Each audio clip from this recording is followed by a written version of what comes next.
Once you have learned about all the different control structures, now you are ready to solve the problem from the programming perspective. Here I would like to suggest you one simple trick.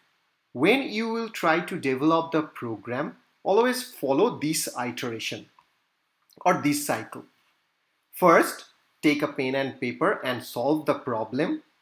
Then take one step of the solution process and try to convert that step into programming instruction or instructions, and then do it in cycle.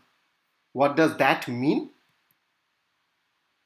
In this slide, I have tried to solve the problem of finding the prime numbers between 5 and 100. Prime numbers are those which are actually divisible by 1 and only that number. So what I have done, I have broken down the problem into 3 different parts.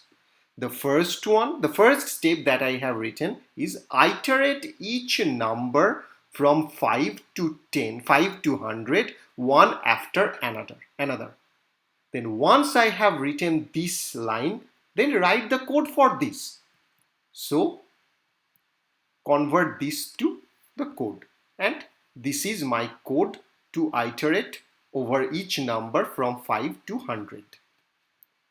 Next, go for the second step. The second step is for each number check if it is prime or not. That is, whether it is divisible by 1 and only that number. And now, after deciding this step, again try to convert it to program. And here, this black colored portion is the code for that part.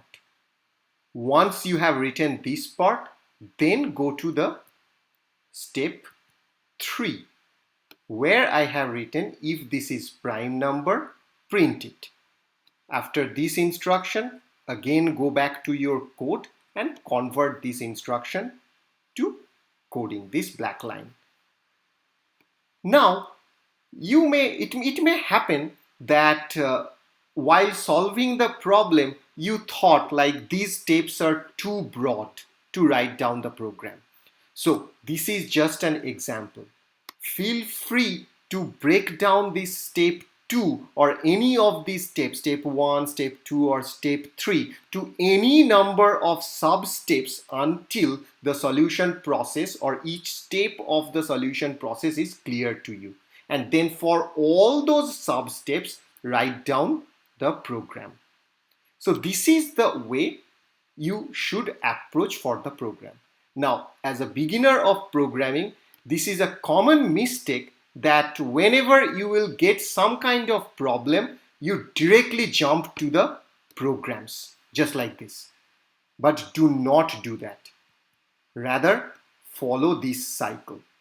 Solve the problem, take one step of the solution process, convert it to the programming instruction, and then do it over the cycles.